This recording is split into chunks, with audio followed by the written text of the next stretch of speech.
motion on financials. Yep. Got a second? I'll second it. Mr. Biddle. Okay. Mr. Biddle seconding.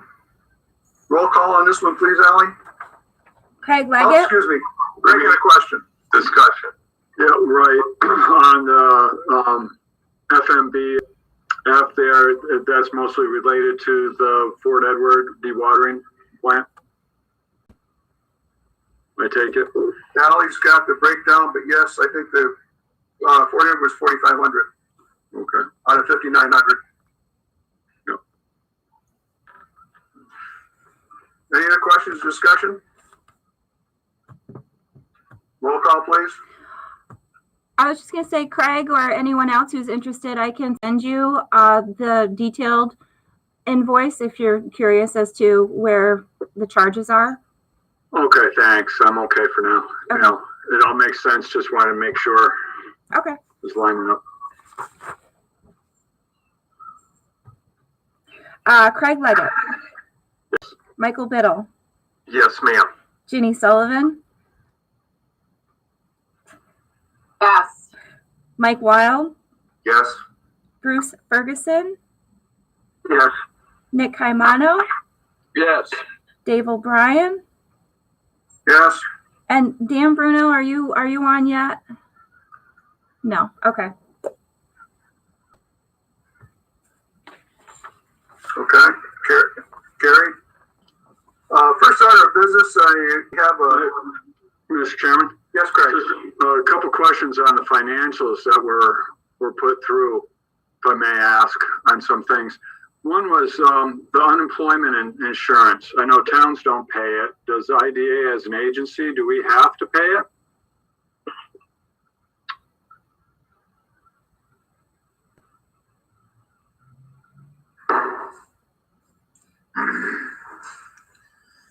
Where do you see unemployment?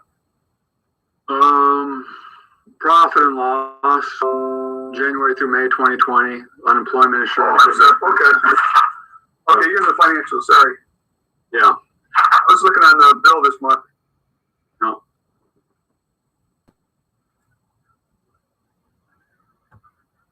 We will check into that, Craig. Actually, Dave, I can answer that if I may. Yes, you may. Craig, the unemployment insurance gets paid quarterly when I pay the payroll taxes. Okay. So the next group won't be done until won't be paid until July, and that's when I report it once it's been paid. Okay. I didn't know as an agency if we needed to carry unemployment insurance or we just pay it out of pocket when the need arose, like our town municipalities do. Right. No, it is still required, although our rate is very low. Okay. Good. Thanks. And then workman's comp insurance. We budgeted $250, but looks like we paid $1,700 already for workman's comp. Do we know the difference? Okay. Yeah, I can answer that as well. The $1,700, what we did is we paid annually, so that's for the whole year. What you might be looking at for the $250, it could be like the monthly budget. So if we were to make 12 payments, we would be within budget, but we pay for the entire thing one payment. Thank you. Okay. That's all, Chairman. Thank you. Okay. Thank you. All right, moving on. You notice we have quite a crowd here visiting us tonight. This is about solar projects who are looking to start in Washington County. Some are in various phases of approval. I think that Sandy Mathis. Sandy, would you like to take the ball from here? I'll be happy to, Chairman O'Brien. Thank you. And just first of all, thank you for the courtesy to set this up so quickly for us. And Ally, thanks for still having a smile on your face for how much I harassed you the last like 6 hours. So thank you for that. I'm just going to make some real brief, big picture comments. I'm going into the consulting world now after a career in public life, and and I ran a couple IDAs in the state and had some success. So my solar friends have brought me on to help understand that process and help maneuver it, just because of that experience. So I'm going to get the stars on here pretty quickly. There are a bunch of really smart people that know what they're doing with this solar stuff. But some bigger picture things I just want to mention as part of your kind of due diligence is that solar, as you know, if there was a project, that type of project that that really generated cash, but really did not require the community one bit of investment, no cost to the community, no police coverage, no infrastructure need. It's solar. It's this green power concept. So, as we continue to talk about what are the opportunities for the tremendous amount of revenue these projects throw up, it's all on the plus side at the point where no kids are going to the school. There's no additional cost here. So what we tried to do is combine 8 projects, as you said, Chairman O'Brien, at various stages of local approvals. Right, you're about 50% approved, and the others are advancing into next year. And that's another big picture we could talk about. Is I think there could be with a little bit of effort on the solar guys, really show you a pipeline of potential projects over the next, probably 3 to 5 years. That would include also some landfill opportunities for land leases that could start to provide a new source of revenue going forward. So, but the bottom line is we've come before you with 8 projects joined together so we can really showcase its impact. So it produces tremendous revenue. I call for the community, I'm not even calling it taxes. It's just revenue, new revenue for the community. And we're at $14.9 million these 8 projects will generate over a 25-year period. Why 25? That's what the finance based on. The projects are all geared towards the pro forma and the development. The 25 years really is the stability that really helps these projects happen. And plus we've come up with a concept. Again, the solar guys have been very willing to take any recommendations to provide more value for these projects, because as you know, that they lack the one thing that those of us that were in the IDA business love, which is jobs. So it's not a job creating project. So we've come up with a concept of an advanced payment option. What's that mean? So instead of taking that 14.9 million over 25 years, they're willing to provide that money at the lowest interest rate possible. Say the IDA, because they can do tax exempt bonding, could borrow, or a municipality could borrow a piece of that up front for more urgent needs that are clearly out there at all levels of government, including school districts. And then the solar companies would pay that off over the 25-year period, both principal and interest moving forward. I've thrown out a concept for Chairman O'Brien to kick around with you folks later on, which is because there's no jobs really. I mean, there's some value, but it's usually in the consulting world of maintenance and repairs. But maybe it's some advance payment for the IDA to establish a shovel-ready or an infrastructure program that could start to get other sites shovel-ready, which could then attract projects quicker, and you could be more competitive for projects that do create jobs. So, I would view, if you can, the revenue from these solar projects being needed cash that could be used for a variety of things, including investing in the future of the county that could help you become more attractive for jobs that are created with the traditional type development project. So, and lastly, and the chairman's been very clear on this, this is not these 8 companies coming before you and saying we want a tax break. In fact, I'm going to introduce you here very shortly to a couple really smart guys again that's going to break down the numbers, where they come from, what they are. But really, it's about tax certainty, which is what the project, it protects against maybe an assessment that changes or instability in predictability. So the banks and the financing and the equity of these projects, it's very valuable to them to just know what the tax impact is going to be for a 25-year period. And that's starting at a point that's very fair, that's really at full taxation.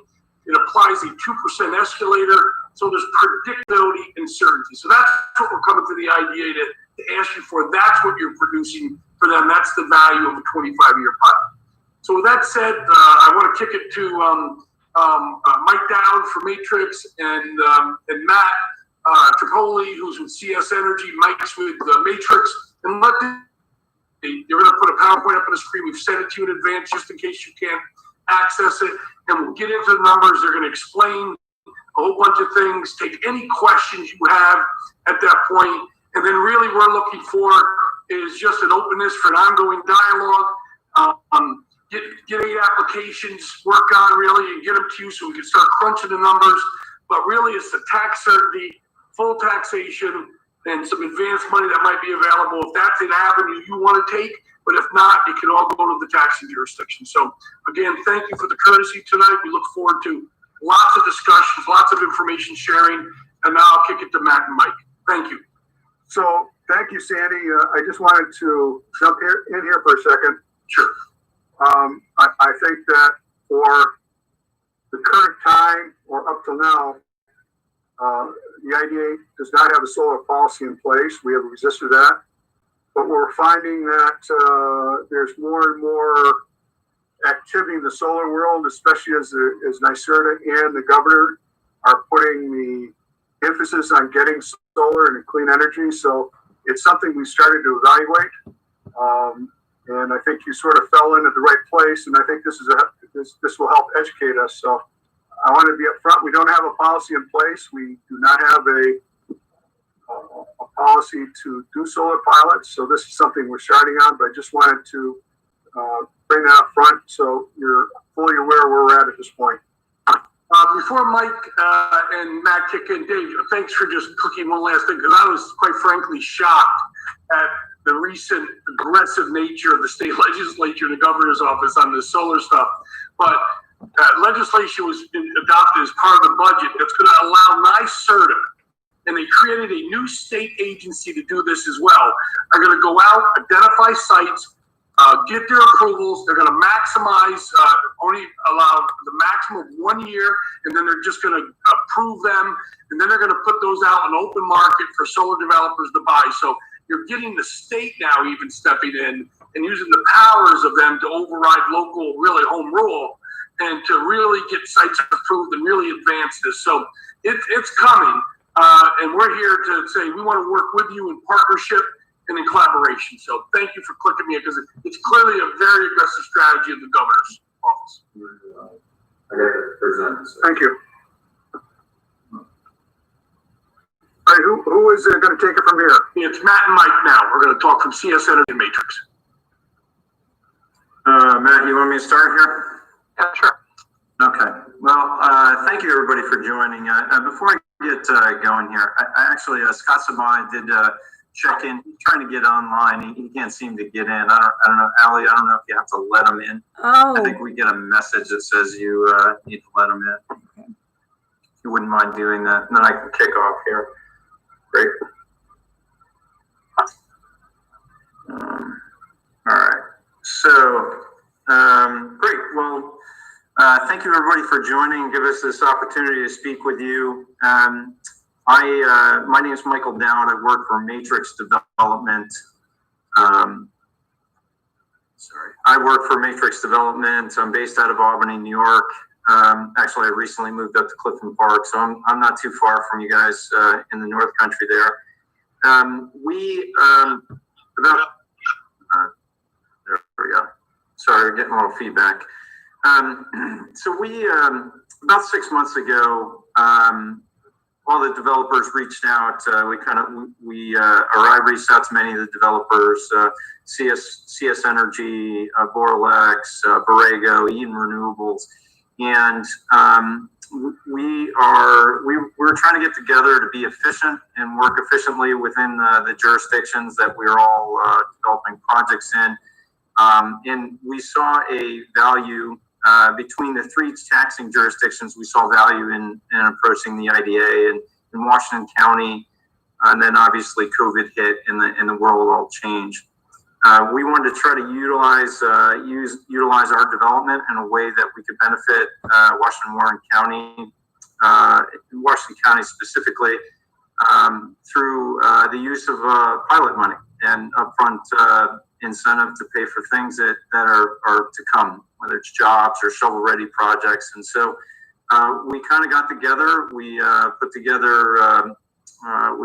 We discussed our projects, and we put together a financial model for all of our projects, so we could efficiently kind of approach Washington County and see if, as a group, we could provide value to your activities that you're doing in your community.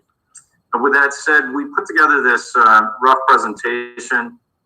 We put this rough presentation together to kind of coalesce all the little variables of our consortium here to articulate this in a way that's meaningful.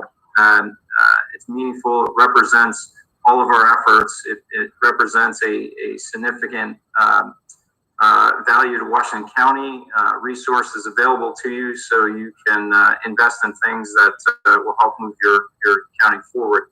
So with that said, what we've done is broken down, we've aggregated the projects together financially. Independently, we would do separate pilot agreements, but for the purposes of this presentation, we want to put it in a format that makes sense and is meaningful, and you can kind of begin to see what we're doing in Washington County and how that can benefit the Washington County IDA. So my name is Mike Dowd. The consortium of developers includes Boralex, CS Energy, Eden Renewables, Borrego Solar, and Community Energy Group. So that's essentially the number of people that are involved in this, putting together this presentation. Each project stands on its own. That we are not. There's no financial. There's no financial glue between our companies. We're all independent developers, and so Matt and I will speak in a general context to give you a framework for what we're trying to accomplish. I should also mention that CS Energy and Boralex represent large-scale development. Matrix, Eden Renewables, Community Power Group, and Borrego Solar all represent a segment of solar development called community solar. And the big difference between those two is large-scale development is wholesale. They'll sell the energy to a wholesale market. Community solar will sell energy solar credits to residential, commercial, and government participants. And we'll talk more about that value in a minute. But that's basically the two segments of this group. Matt represents a large scale. I'll talk about the community solar. And just know that there's some differences there. But we're all solar developers, and we want to help Washington County. And I'll just kind of get into the presentation here.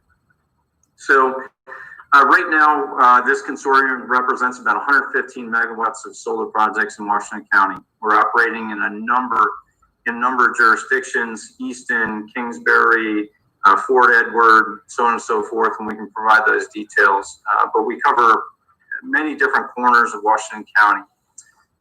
We are seeking, and Sandy's already mentioned this, and I won't belabor the point, but we're seeking a 25-year pilot. Primarily, that provides us some surety and continuity to our business operations and planning. The thing to note there really is when most of the typical investments that likely come to the IDA, and I've known you have some longer term investments, but these are 40-year projects. The panels have a warranty, the solar panels have a warranty of 25 years, but our business models are 40-year business models, and sometimes beyond. So when we come to this isn't just a standard 5-year business plan. This is a 40-year business plan, and the 25-year pilot is a proposition that will only help Washington County, but it's going to help the residents as well, as I'll speak to momentarily. So based on this 25-year pilot request that we're seeking and upfront payment that Sandy mentioned, we're looking at a total bucket of tax revenue in in the range of $14.9 million. And that amount has been aggregated together over 25 years with some cost of inflation, and that's how we came with that number. Certainly willing, and we'll talk more about this on next steps, but we'd like, if you have questions about that, we can dig into those numbers at the end. I talked about solar credits. So community solar offers the residents, commercial businesses, and government entities the ability to take roughly a 10% discount on their entire utility bill. And that's done through these what's called solar credits that are generated from community solar systems. That would not apply to the large-scale systems that Matt, CS, and Borlex represent, but all of the community solar systems, those credits generated from our systems could be applied to those businesses. So just on the onset, without the tax revenues, there's a fairly substantial value to the residents and business owners of Washington County. And before all of that comes to play, we're offering Washington County roughly $20 million of construction stimulus. So each of our projects has a build timeline. We have a whole schedule of when we're proposing to build, but the labor involved in that, labor alone is roughly a $20 million value proposition in Washington County. So we're proposing that as well. With that said, I'm going to move on. Matt, if you want to pick up the next slide. Sure, thank you, Mike. Sure. Once again, this is Matt Tripoli with CS Energy. So I just want to give you guys a little bit of background on solar energy in New York State. So we're moving on to the fifth slide in the deck if you're following along on the phone.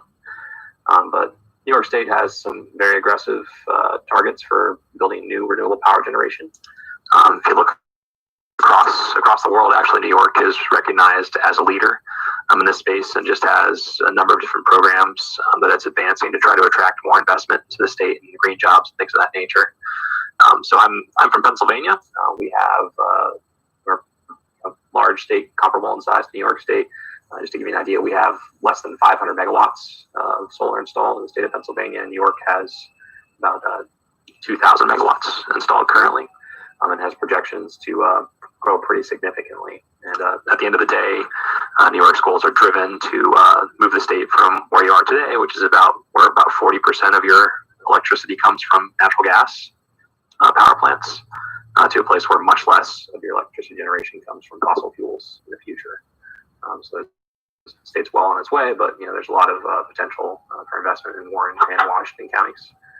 So in Warren County right now, I think NYSERDA's latest data is there's 23 megawatts of solar projects installed in Warren County. So we got a number of Warren County folks on the phone today, and there's about 25 megawatts installed to date in Washington County. So what we're talking about today, 115 megawatts, Mike alluded to on his earlier slide, is a significant expansion of solar power in the state, in the communities in this area of New York State. But again, we're working with local communities to get these projects approved and cited appropriately.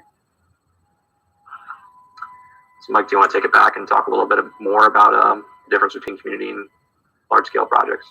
Sure. So a typical community solar project will roughly span about, on average, is probably about 25 acres. Could grow a little more depending on topology and other environmental restrictions, but 20 to 40 is kind of covers a typical community solar system. We have a limit as set by the Public Service Commission. We can only put 5 megawatts on a single parcel of property. So you'll see through our presentation that several of the developers will have two projects. Essentially, the parcel, the underlying parcel will be subdivided and put 5 megawatts in each parcel. Once the system is built, that energy will be fed back into the grid. It'll be dispersed just naturally. Electrons are going to flow wherever they may flow. The residences next door or to the business down the street. But during that production, there's a meter at the site that will register every kilowatt hour that's produced via the sun. and National Grid will assign a value to that. That value will become what we refer to as a solar credit. And when people sign up, they essentially will get the benefits of that credit off of their utility bill. First project in Washington County was done in 2016. Here we are in 2020, and we have 127,000 projects done in the state. So it's grown pretty fast, pretty rapidly. Go ahead, Matt. Yeah, just a little bit about large-scale projects. So large-scale projects actually compete in the big power wholesale markets. So against conventional power plants. So in New York State, you have a lot of natural gas power plants, like I talked about before, nuclear power plants, hydro plants, and these are plants that are designed to compete against those projects to deliver electricity for wholesale consumption. So typically, these are larger sites, 100 acres and up. You can see system sizes out in Western New York up to 200 megawatts in size, where they have a lot of really flat open ground. But in New York, and this part of New York, we're mostly seeing projects of about 100 acres in size, 20 megawatts each. Electricity on a wholesale level is typically has a value of about 50% of what you might see on a retail level. So what you pay at home is a retail type electricity bill. So we generate less revenue on a kind of per unit of solar panels installed basis with wholesale projects.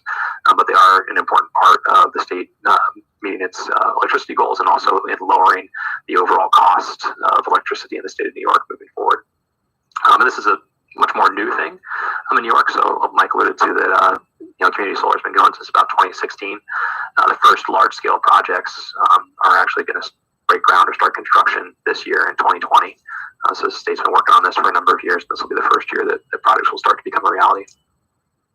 Hey, Matt, before we move forward, let me just mention, I think it's a good time to mention this, as we talk about pilots.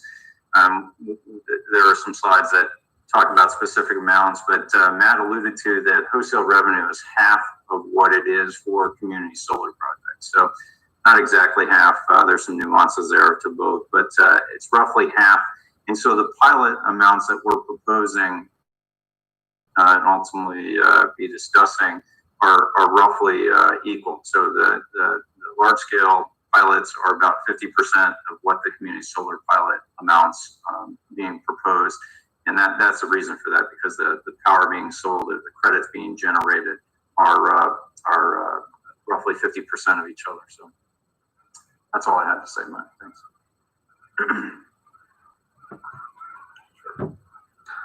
Yeah, I think we can probably skip over most of this slide, but essentially, we think there are a lot of economic benefits that are delivered by these projects. Sandy alluded to a little bit earlier, the potential of using some of the fees that go to the IDA to support other types of economic development in the region. And, it's a very significant amount of construction that's proposed for these projects, which brings a lot of labor into the area that'll, be spending money at local businesses, even if it is folks from other parts of New York to work on the projects. Something that I think NYSERDA in the States is very excited about, and that we're seeing as part of our business actually, is that New York clean energy jobs in New York are growing 2 times faster than New York's average employment sectors. So this is definitely a pre-COVID type of statistic, if you will. So something that's been a little bit rocky the last few months, but it's definitely an exciting area of employment growth across the state.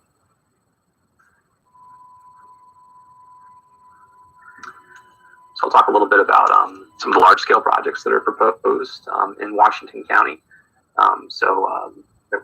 The company I work for, CS Energy, we've been working with the town of Easton for about a year and a half or 2 years, and got our approvals for 2 projects to be built in the town last fall. So we're still working with National Grid and a few other agencies on permits and things of that nature to get these projects ready to be kind of shovel ready and break ground. But we are going to be in a position to move forward on both projects this fall. We have another proposed development in the town of Fort Edward called Dolan Solar that we're working on. It's a future project that we'll have ready in a few years. And then we also, on the phone today, have Darren Suarez from Borlex. So Borlex actually owns and operates some hydroelectric facilities in the area right now. But they are working on a solar development in the town of Greenwich. That is another 20 megawatts, so roughly 100, 150 acre type site.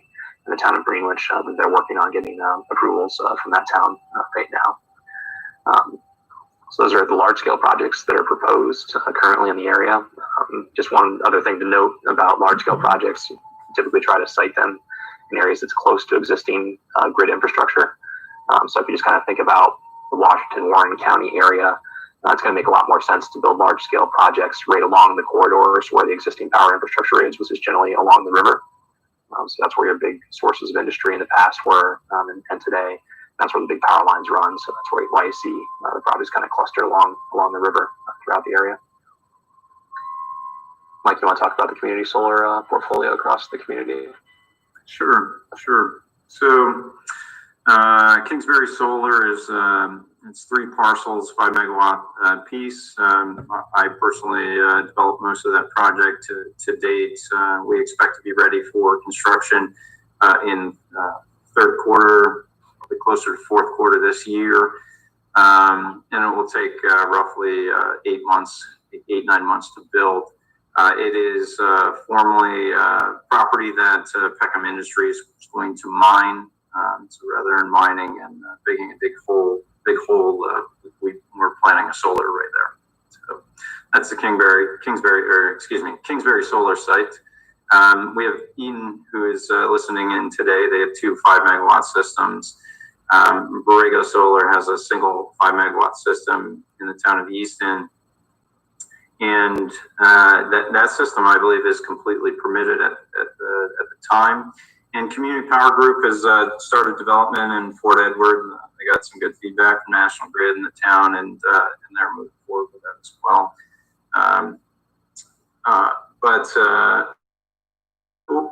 I want to back up and say that there are essentially 2 tranches of developers that we bring to the table today. So the projects that you're hearing about today are very mature projects or later stage projects that are seeking a pilot.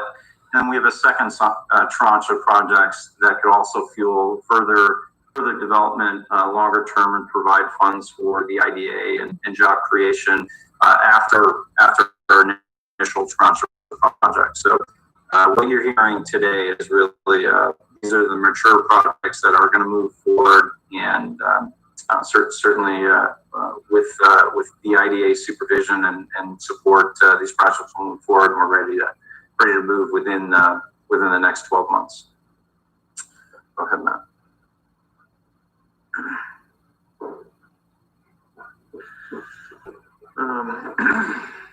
Yeah, so the premise of this slide here, Sandy mentioned it. Again, we got together today to put a fund together, to bring the financials together as an aggregated consortium, to bring a fund together that would be beneficial for the IDA.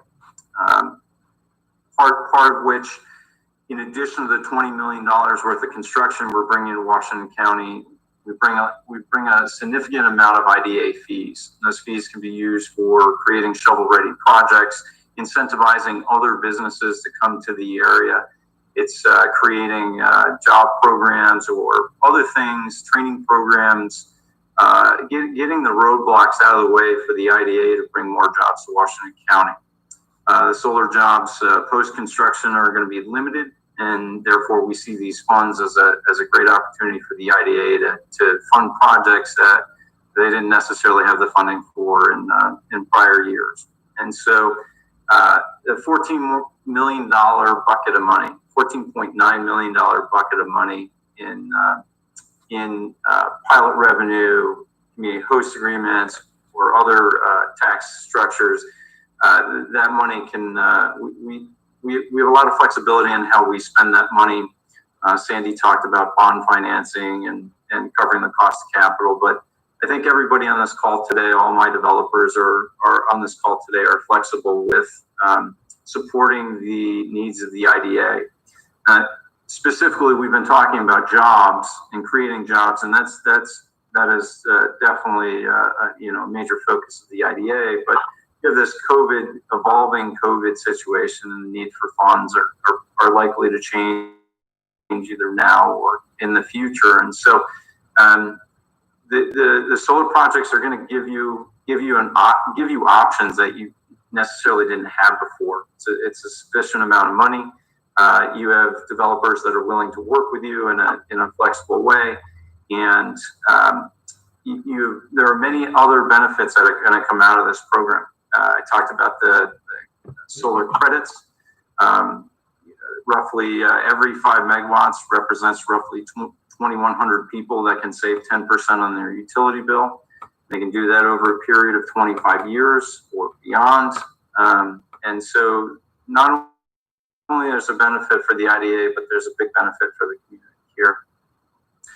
And that's only going to happen in scale. So 115 megawatts of solar projects in Washington County gives you that scale, gives you that flexibility, allows this process to be efficient, cover multiple taxing jurisdictions, bringing people together.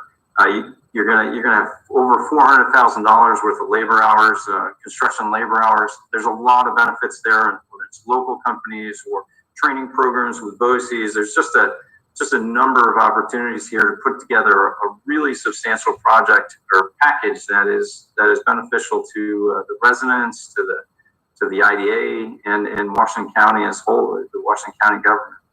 And so these are the details that we want to work out in coming days and weeks to be able to put together a package that everybody wins. And as developers, we have a pilot program that has some tax surety for what we're trying to accomplish as well. Go ahead, Matt. Great. So if you're following along on the phone, I think we're on the 12th slide here. So this has some details about some comparable pilots that have been signed by other IDAs in the greater kind of capital area region over the last few years. So probably the closest large-scale project is in the town of Stillwater. So they have a small IDA in the town of Mechanicville and Stillwater that's separate from the Saratoga County IDA, the Mechanicville Stillwater IDA, and they negotiate a pilot with a solar project of similar size to what's been produced in Washington County last year for $1,700 a megawatt. Another county, Montgomery County, has a large solar project. So they have a 90 megawatt single project proposed there, and because of the economies of scale associated with that larger project, where they can kind of socialize some of the fixed costs of the project over a much larger project, they were able to negotiate a higher pilot payment than what Stillwater did, or what we're proposing for our projects in Washington County. And then we're active in other parts of the state, and have worked with the Cortland and Chenango County IDAs recently to sign pilots for roughly $2,000 a megawatt for 2 projects. We have it down in that part of New York State. And like I mentioned before, this is fairly new for the state of New York, these large projects.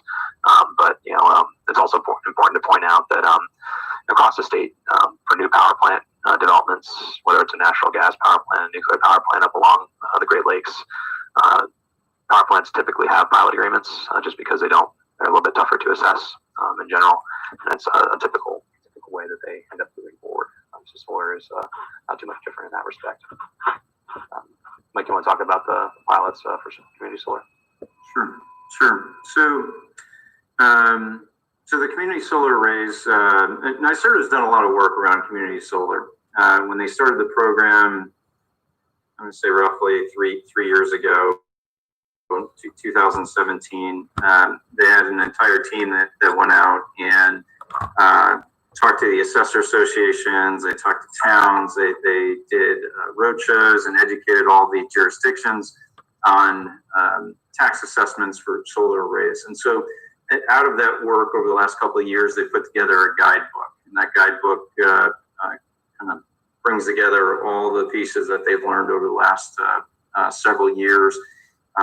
Specifically for taxing authorities like, not taxing authorities, but bodies like the IDA or individual tax authorities, they provided this guidebook. And basically what the guidebook says is, in National Grid territory, based on their current incentive levels and all the hundreds of variables that go in this, roughly a solar pilot for a community solar system should be between $1,700 and $5,100 per megawatt. in the National Grid territory. We are proposing a $4,000 per megawatt per year pilot based on some of the NYSERDA trends. So keep in mind that NYSERDA puts out an incentive and it continues to degrade over the years. It gets less and less every year. And so basically where we are in that curve, that incentive curve, is that we feel that $4,000 per megawatt is roughly full assessment based on the current incentive. And we can kind of walk you through those numbers. But as the NYSERDA incentive goes down, as the NYSERDA incentive lowers, the solar developers keep coming back to the table with lower pilot values. So you know, 5 years ago, the pilot values were incredibly high. The incentives were very high, cost to build was high, and all that stuff keeps coming down. The market's more competitive, the prices for solar are less, the are greater, but the incentive is less. So at the end of the day, we're trying to be fair and put our best foot forward, and we're offering, we're starting out with $4,000 per megawatt based on all the data that I just kind of mentioned to you. And so rather than, take it from Mike Howard, we want to provide you some comps, and we can provide more. There's many comparable pilots out there. Clifton Park did a pilot for $4,200. That was 2 5-megawatt systems. You have another one in Skodak that's $4,500 per megawatt. There are a couple in Duanesburg. I believe the pilots for those were around $2,500 a megawatt. So there's a pretty big, there's a broad spectrum of pilots, and it's all based on individual criteria. But to date, nobody has actually gotten together, solar developers, and provided the community benefit package that we've been talking about. The jobs, the upfront payment, the capital to fund upfront projects. And so when you throw this all in the mix, we are offering a pretty aggressive pilot rate based on the current incentive, and it provide great value to Washington County. We can talk, as next steps, we'd like to talk about structuring that in the pilot payments and the amounts and how we got there. It's typical conversation. So we know that's coming. But go ahead, Matt.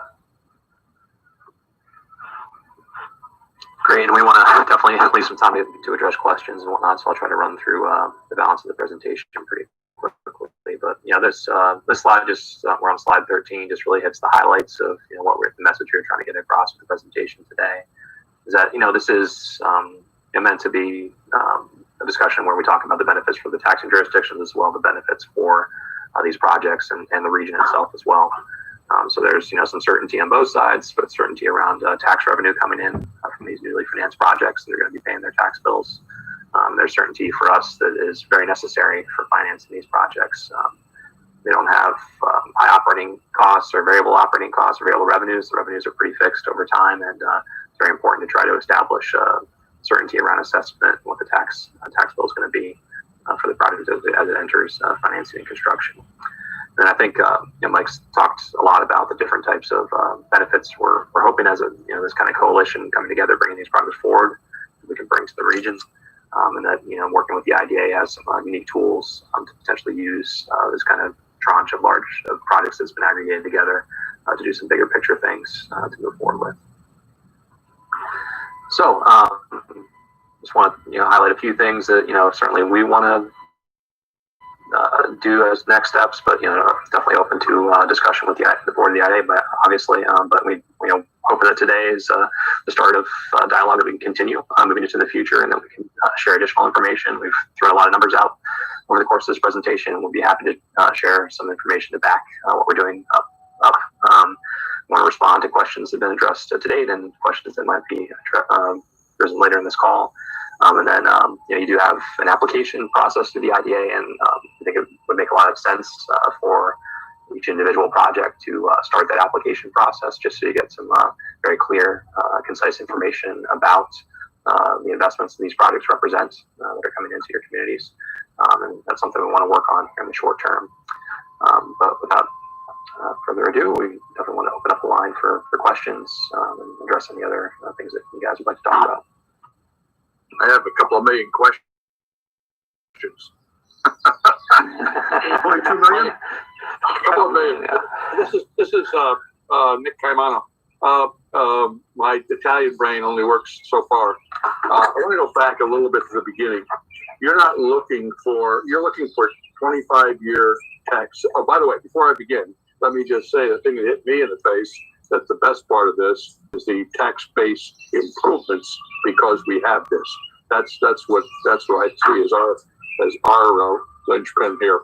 But you talked about 25-year tax certainty, not tax breaks. I'm wondering how you do that. How do we? We're not going to be alive in 25 years. How do we make this certainty? That's number one. And how do you identify that for you? Tell me more about that. Number two, though, is you have 5 separate companies. I got five of you, 5 separate companies. Yep.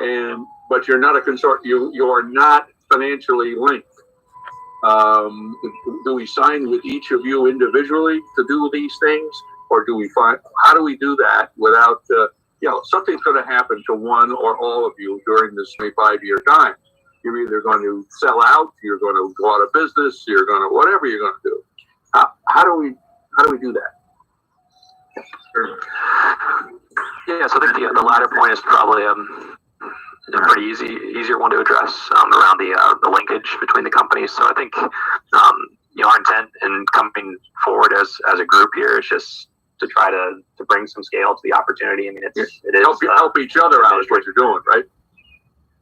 Yeah, absolutely. I mean, I think there's an administrative burden to you guys looking at a project, trying to scrutinize it, trying to figure out if you're getting a fair deal, a fair shake, right? And we're hoping by coming together as a coalition that's representing the interests of a number of different projects that makes it easier, lowers that transaction cost, and we can use it to establish a framework with the idea that would make it take the risk out of development for all of us as different companies. Yeah.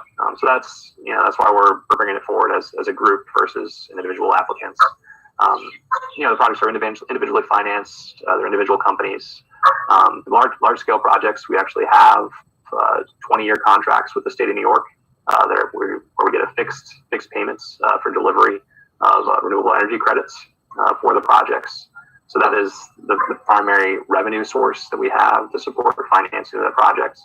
And that by itself, kind of lends itself to trying to seek this fixed tax payment or a known tax payment over the life of the facility.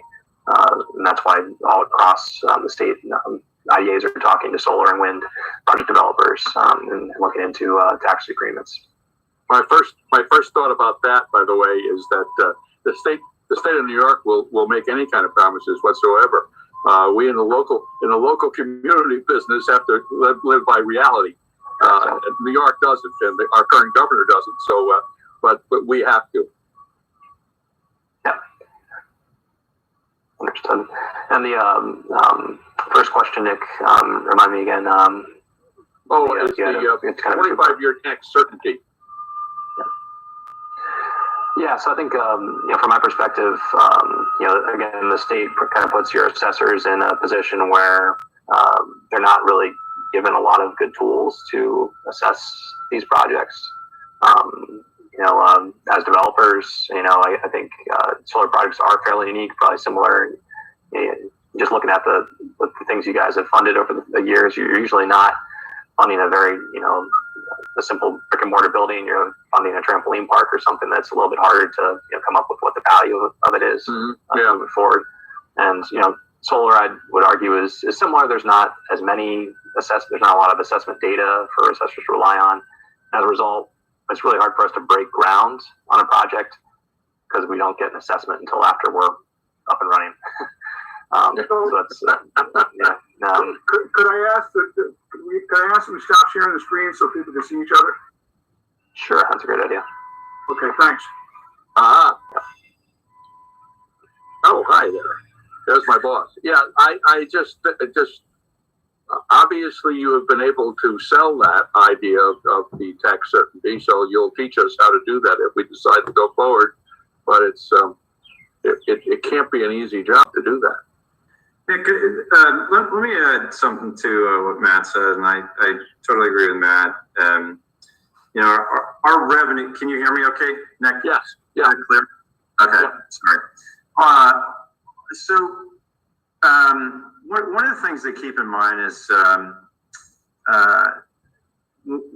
specifically around community solar. Community solar was set up under a 25-year framework. The nice incentive is based on it. The solar credits that are generated and offered to the residents and businesses and stuff, that's all based on a 25-year law tariff. It's written right into law. And so the obvious answer is that you also, your revenues are fixed. Your taxes need to match your revenue over that 25 years. And part of what we do to help address concerns like the IDA concerns or the taxing authorities, we also have inflationary factors in there to factor in that long-term escalation. So everybody's on the same page. The IDA will know what revenues you're going to get. It'll all be fixed. It's just visibility. There's no magic wand here. There's no magic assessments. There are fixed assessments with inflationary factors, and it's all visible for 25 years. There's not a big special discount here or any kind of special behind the curtain magic. It's just very simple and transparent, and I can show you those numbers. That's how we arrived at all these values that we're proposing today. So we're glad to look forward to having that conversation. I'd like to just add, if I could, Nick, Sandy Mathis, just having run an IDA, so to simplify that a little bit more. So you start out year one with what the number is, and they'll be able to break that down. So that's out as it's a 25-year pilot. So what you're doing is you're not locking in the assessment, you're locking in the actual overall tax payment for all the taxing jurisdictions. So you start at year one with what we've projected, and believe me, they'll be able to explain it to you in tremendous detail what we're talking about. So for community solar, the 4,000 per megawatt, you just multiply that by the number of megawatts. That's your starting number. Then they factor in a 2% increase every year for 25 years, and those payments are put into a 25-year spreadsheet, and those payments are then locked in. So the assessor can change the assessment someday, and it won't impact that. It just locks in the payments, is how that works. So everybody knows what's coming, the distribution is done just like your normal pilot, unless you do an advance payment. It's for the percentages of tax allocation. So the percentage will stay the same, but it's really locking in the payment with an increase of 2% every year. That's how you provide certainty. And the towns that you work with and you're successful with have accepted that, huh? Towns are going to, they should accept it, because it's certainty, and as long as it's a fair number, everybody, that's the key, is everybody feels it's a fair number and it's not a tax break, and these guys will be able to show that in great detail for you. So the advantage for the town is they don't have to worry about certiorari or litigation on assessment, which happens all the time. So on the tax, having been on a town board, the county legislature, too many times I would see those settlements come in where the school and the county and the towns have to pay back taxes because it took 5 years to reach a conclusion. Assessment had to be lowered. So what this does is it protects all the taxing jurisdictions from any litigation, because the assessor is not driving. They are for special districts, but they're not driving the tax payments. And for the solar developer and for the financing, as their income is locked in for 25 years, now one of the most critical expenses are locked in. So that predictability and certainty is beneficial to both people on each side of the table, quite frankly. Yes. Okay, thank you. Other questions? This is Bruce. I have a question that always seems to come up with solar. What happens if there is a failure in the project, and what's to prevent you walking away and leaving the facilities out in the fields that may or may not have toxic problems? So Bruce, this is Matt from CDC Energy. So probably best to just think about this on each community that's reviewing these projects is probably handling that issue in a slightly different way. So I can speak to the projects we're working on as town of Easton. So in that instance, we actually are placing bonds to cover a decommissioning cost for the facility. It's a bond held by a bank meeting certain standards approved by the landowner in the town. So if we would walk away and choose for whatever reason not to be able to decommission the facility ourselves as the company, the town or the landowner would be able to call upon the bond to pay for the removal themselves. And then to the just on the toxic point that you mentioned, so there's been a lot of concern in communities across the state about solar projects and potential environmental impacts. So we can provide additional information about that after the call, probably best rather than trying to go through everything exhaustively right now. But just it's something that the industry does take pretty seriously, and that we see as a pretty minor risk associated with the project. So just one, for instance, with our 20 megawatt projects that cover about 100 acres, there's definitely a lot more lead in the batteries at a local Walmart than there is in the solar panels throughout the fields, and it's in a pretty inert, stable form. It's like the soldering that's in the wiring is where there's some lead. There is in other toxic materials for the most part throughout the facility. Okay, you answered my question. Thank you. Yep. David? Yes. Allie, could you let Kara back in? She dropped out. Thank you. First question is, yes. Can you hear me? I can hear you now. All right, Michael Biddle. Just wanted to put forth Borlex, who is on this call. I think, Darren, are you still on this call? Yeah. Yeah. Darren's been a great partner of the chamber and a great track record in the community on their electro dam division and so on. And I can tell you as a resident of Greenwich, which Darren, you probably don't know, I've been swimming in the background on that one. They've been great partners with this town of Greenwich regarding prime farming land, grazing opportunities, and then also a community partner looking to do the best things so far.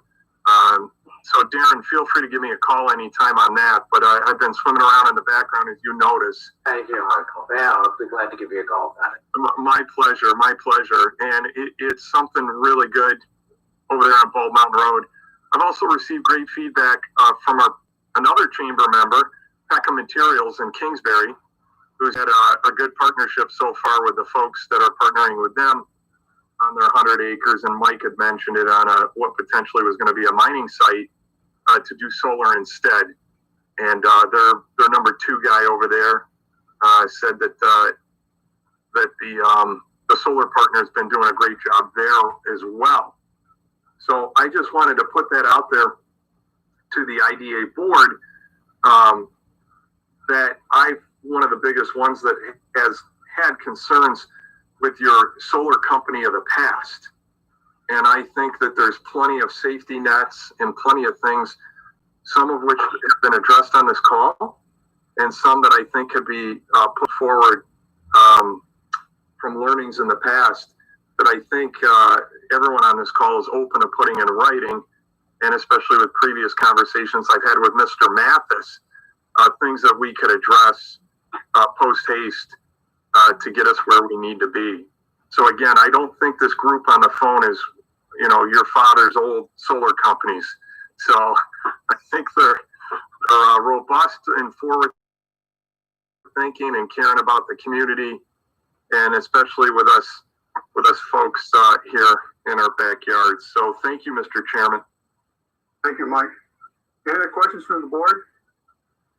I don't have a question anymore, Dave. I've used up enough time. I don't want anybody to think that I don't see this as a really potentially great thing for Washington County. As you know, Dave, I've always, I'm a pusher. You too, Michael. I'm a pusher for getting things done in Washington County. You got the land, we need to build things there and get business going. This certainly is if we can answer all the questions, this certainly is is a great opportunity. So I think that as I've sort of done some research and looking around, and Kara did some research, we find that solar is being backed by the state, NYSERDA, and a number of IDAs have jumped on looking at this to help improve the value of their organizations and to provide benefits to the towns and taxing jurisdictions. I do have some questions, and I look at, from what I see, is about half of the projects are in some form of development or approval process. What are the factors that would say that we've gone this far and we don't want to go any farther? What would trigger that?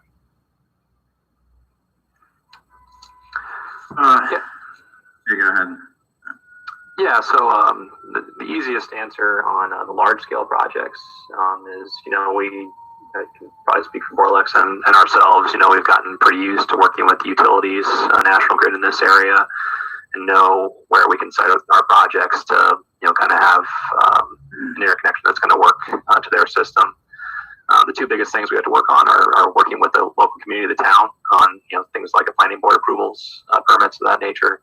And then the state has a competitive solicitation for those revenue contracts that I was referring to earlier when we were talking about Nick's question. So so for our two projects in Easton, we've secured 20-year revenue contracts.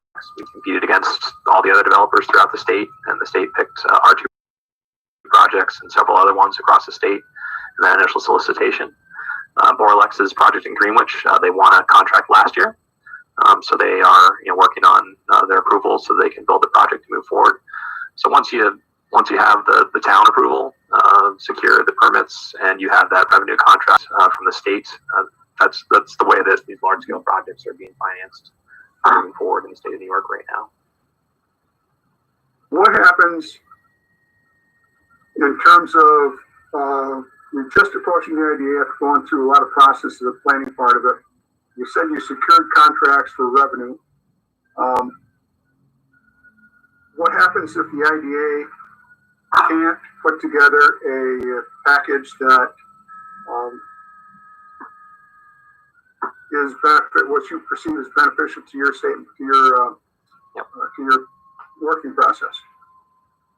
Yeah, so the only thing I can say to that is that I'm not aware of any large-scale solar projects that have moved forward in the state of New York without a pilot agreement in place.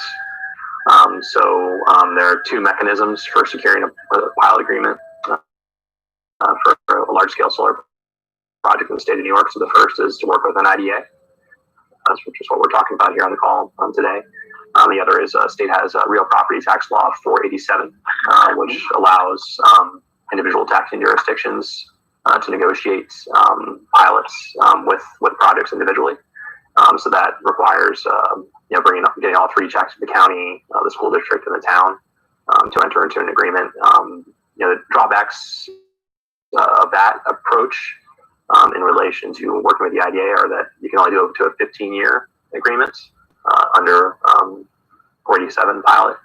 And then also, it's a political lift to get all the parties to work together and on the same page about how to move forward. And we have some challenges in that. A few years ago, when Mike Biddle was referring to your father's solar industry initially descended into the area, everybody in Washington County got letters from solar companies, and nobody knew what it meant or what it was about, and it was kind of scary. And I think a lot of Washington County decided to opt out of real property tax law 487 pilots. Many of the towns throughout the communities decided to opt out of 487 pilots, and then kind of opting out puts this takes away the risk from the town's perspective. It's maybe an easy move to make. Convincing the political bodies to go the other direction is a challenge. So it's something we have to work on for each of the projects. Dave, if you don't mind, I'd like to add to what Matt said. He everything he said, I agree with everything he said it well. I want to add, there's permitting delays, there's issues with National Grid, a lot of which a lot of these guys have already kind of worked through, and we're in formal stages of getting the permits approved. And I think my project specifically is going to be approved on Wednesday night. I'm going to knock on wood before I jinx myself, but I do believe that to be happening. You know, Dave, at the end of the day, if these companies can't reach a tax agreement, nobody's going to put $20 million into the ground without understanding what their liability is. It's just too great. So we're here today primarily because we need that surety in an agreement that provides everybody transparency and surety on both sides. So that's a major issue for us. We do, as Matt said, you have other avenues for reaching that agreement. Certainly at a town and school and village and a number of other authorities, you can do a 15-year pilot. That could be very damaging to a lot of these projects. So and they also don't all work together. So as you know, I think the village, I think it was village or the town of Fort Edward went through a major lawsuit recently, not too long ago, because they couldn't reach an assessment. And that's, solar's no different. We're a generator, and we all want to avoid that. So we want to promote the best value for it, giving you the money to do good things.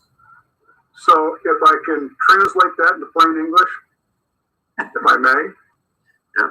if you don't get assistance either from the IDA or from each taxing jurisdiction, you're not going to make an investment of some $74 million in Washington County, which helps the taxpayer. That's bottom line, and I mean, that's just a translation. Yeah, Sandy likes to put my answers in English as well. So yes, that's perfect. Perfect assessment. Any other questions from the board? And I know we'll have some ongoing discussions, and I think we had a good productive time today. Any other questions? I want to thank you for joining us, and we'll be back to you. Thank you very much, Chairman O'Brien. Thank you, Sandy. Thank you. Thank you, everyone. Thank you. Thanks, everyone. Okay, reverting to our normal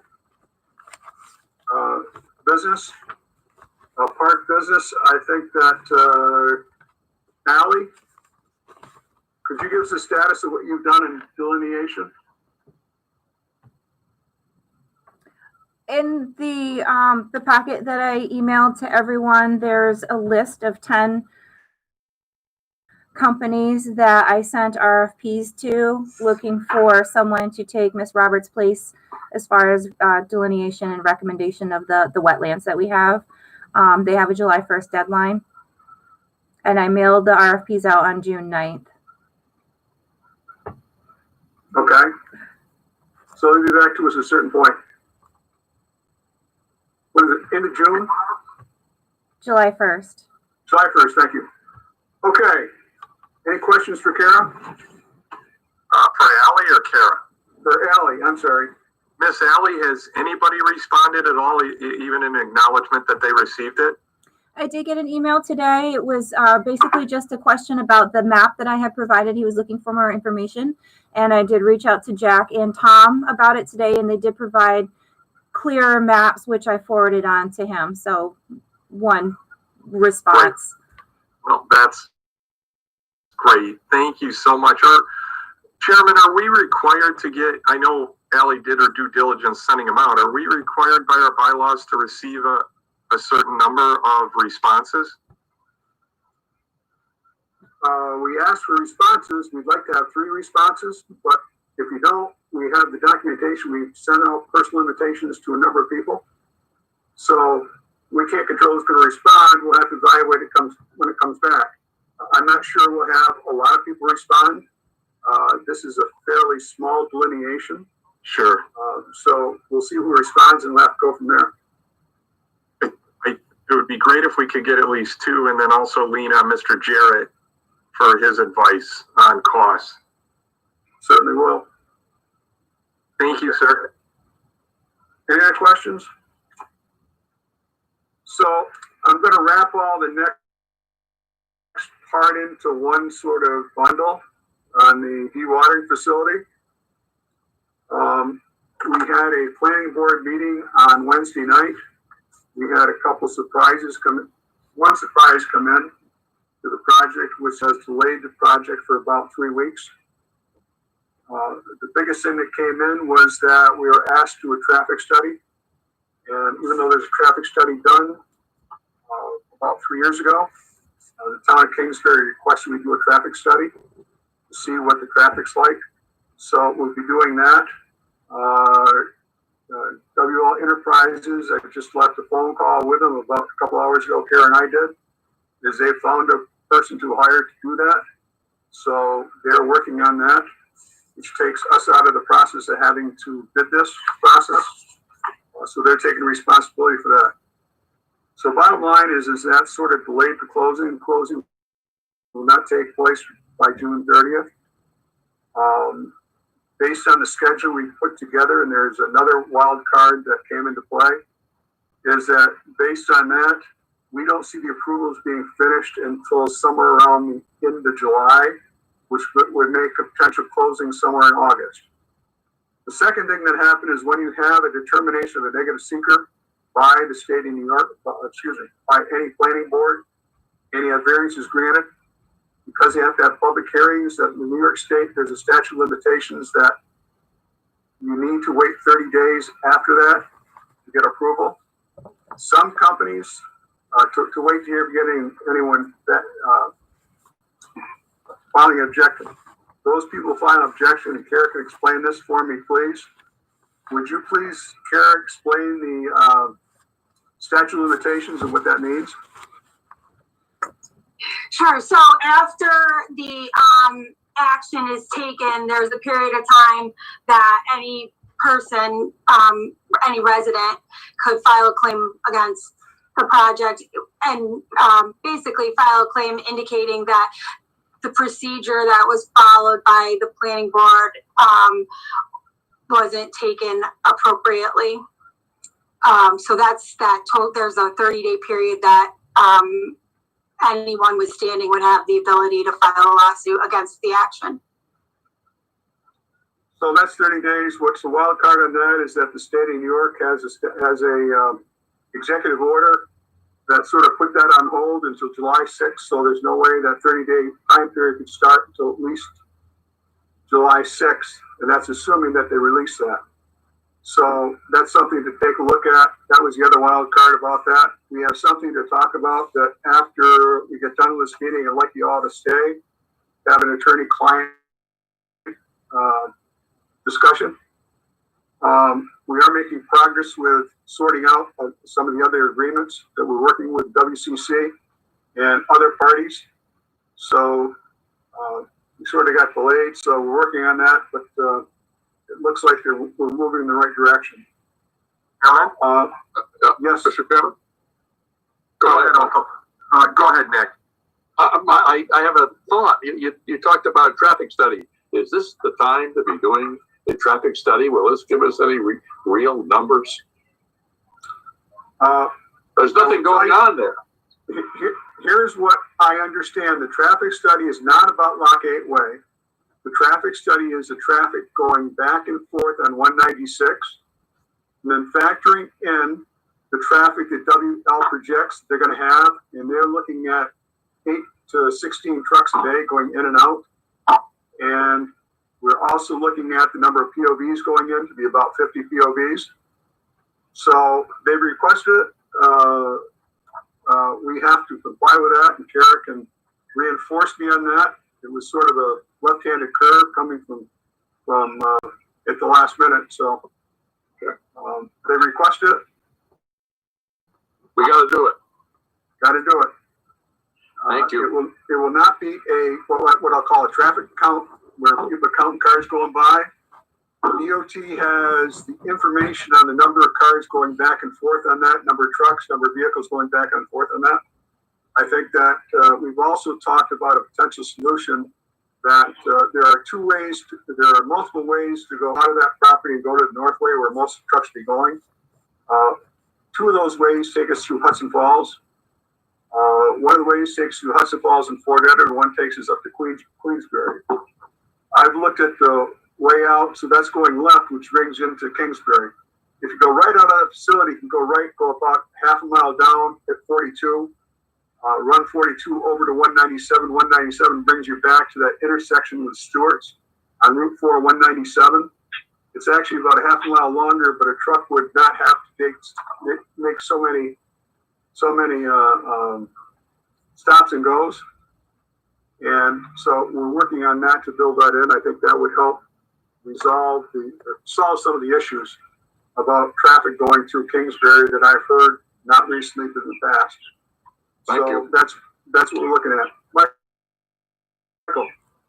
Mr. Chairman, the 30-day gig that you were talking about in the question, was that from a resident of Fort Edward or a resident of Kingsbury? No, that's No. advice. Go ahead, Karen. Say You again? dropped out. Oh, sorry. That's advice of WL counsel to their client. Like, did we Okay. come I'll from? answer Mike's question. There has been no one that registered any complaints.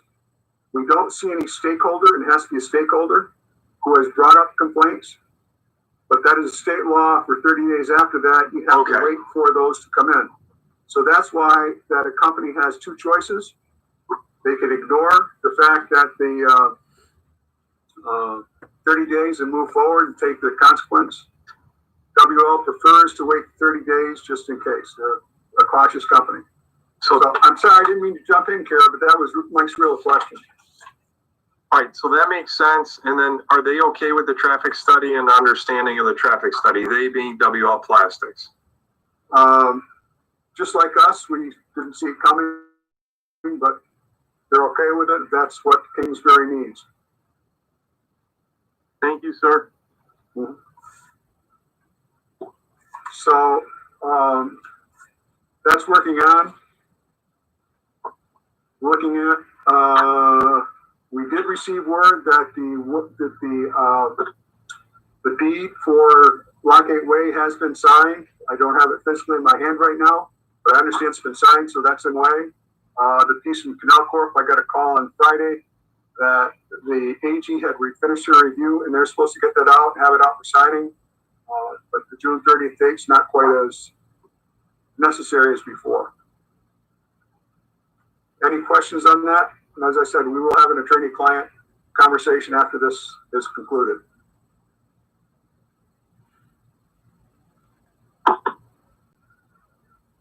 Okay. Sales and marketing. I'd like to talk to a couple people about getting a sales and marketing committee up and running. I know it's been hesitant, but I think it's time we need to get that running. So I will have something by the next meeting or before announcement. On solar pilots, I sent out a couple projects that best reflected what they talk about in solar pilots. What's the feeling of the board? You want to explore doing a solar pilots? Do you want to explore looking at bringing investment into the community? And I open that up for discussion. Right. Thank you, Mr. Chairman. Right now, according to our bylaws, I'll call them, we do not do solar pilots, so this would be looking into it to be able to allow for solar pilots. Is that the general direction? We would have to adopt the solar pilot policy. I think it's about time. These are going to keep coming up, so let's take affirmative work on this, look into it, come up with whatever those guidelines would be and put it before the board. Yeah. And I saw you, Nick, but I just wanted to interject. I think as you saw that they said that either we can do it at the local level, the state's going to take over. I'd rather have the state at the local level get the money. Nick. Just a thought, the one before this was sales and marketing. We can't pass this up on the pilots because it's a great marketing opportunity for us. Okay. Mr. Chairman? Mr. Biddle. Yes, sir. I also think in a year ago, I was not pro doing this. For one, had not had good interactions with solar companies. Borlex has helped me change my mind on that, as well as this package, and Mr. Mathis. Still a ways to go, don't get me wrong. But the other part is, I have a feeling from one of the things that Washington County certainly does not get is a lot of attention from the state. I would think that this may help us with our relationship with the state as well, to help move along one of the state's primary and priority tasks, and that's to increase solar throughout the state. Bruce? I don't know. I would say that today's was very enlightening, and I think we should gave me positive feelings toward moving ahead. The question I had is, now we're talking about something that we would have available throughout the county, not just in our own property, right? Correct. None of these projects are on our properties. Okay. Jenny, do you have any contributions?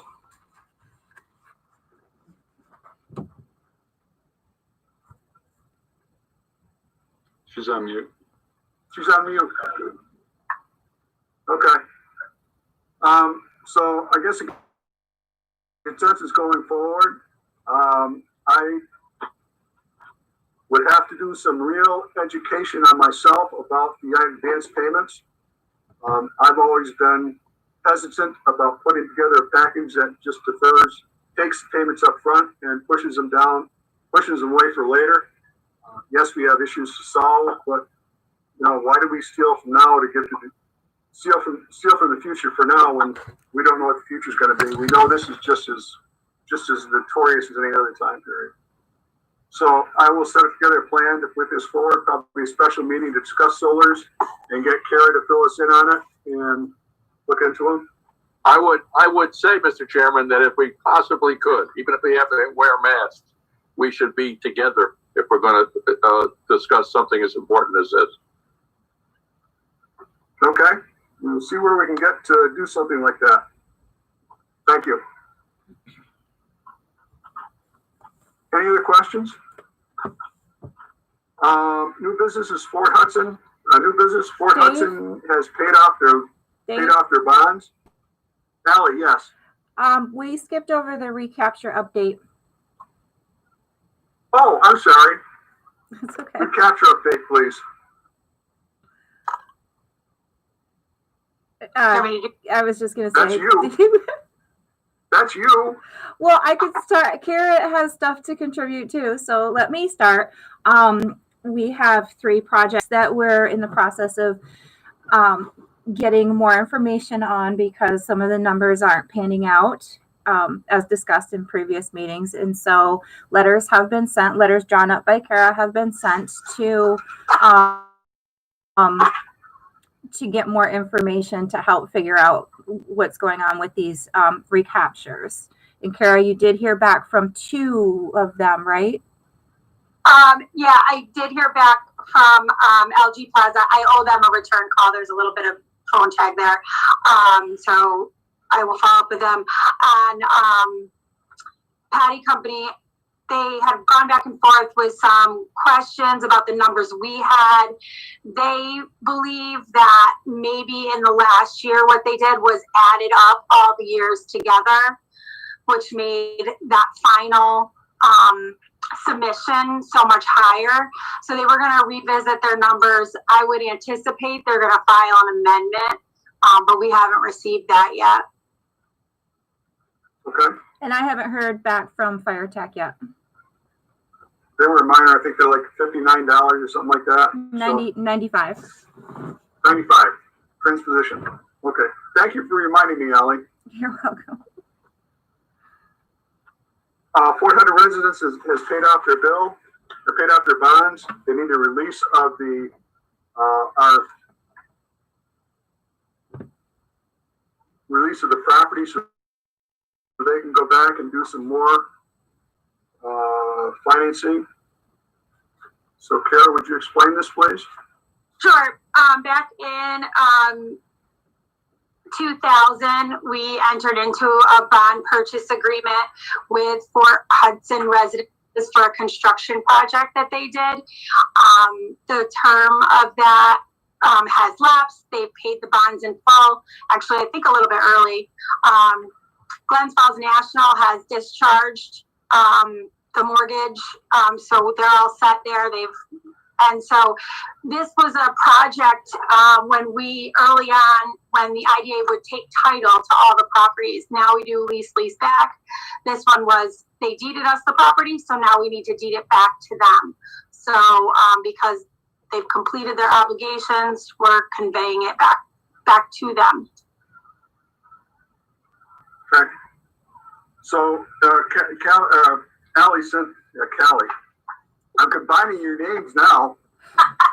Allie forwarded a resolution that Carrie prepared for that. Basically just releases it. So I'd entertain a motion to adopt this resolution. So moved. Moved by Nick, second by Craig. Any further discussion? It did clear up that it used to be we took title. That whole reconveyance there threw me for a little loop because we do lease backs now. So I explained it. Thank you. I think we need a roll call on this one.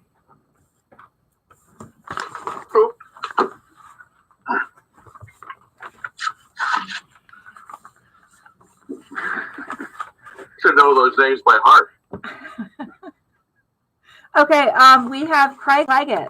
Allie, unmute. Unmute. Oh, I thought I hit it. Okay. There you go. Can you hear me? You did now. Okay. Yeah. Craig Leggett. Aye. Michael Biddle. Yes. Ginny Sullivan. Yes. Bruce Ferguson. Yes. Nick Caimano. I stumble on it too. Yes. Dave O'Brien. Yes. Okay. There's no other business. Motion to adjourn. See. Nick, second. Michael, all in favor? Aye. I'd like to convene the CDC meeting, please. Motion carried. I'd like to convene the CDC meeting. If we could, please. I'll call that meeting to order. I will need a motion to adopt the payables, adopt the minutes as mailed. Here's my list. Have that motion, please? I'll move it, but I don't know why we don't move both of them. Move both of them. Yeah, it's a pro forma anyway. This and the financials. Why don't we just do both? Okay, we can do both. I'll entertain a motion to adopt the minutes and the accounts payable. And I'll still move it. Nick still moves it. Mike still seconds it. Ginny seconds it too. Roll call, please. Am I muted? I'm not. Okay. Yeah, you're right. Craig Leggett. Aye. Michael Biddle. Yes. Ma'am. Ginny Sullivan. Yes. Bruce Ferguson. Yes. Nick Caimano. See. Dave O'Brien. Yes. Any other business come before the CDC board?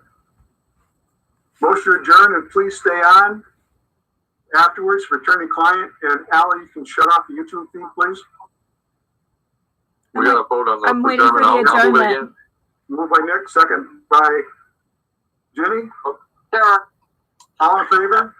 Aye, we're adjourned. So now we'll wait to make sure we're clear. I don't see any other callers on the line besides those that are supposed to be here.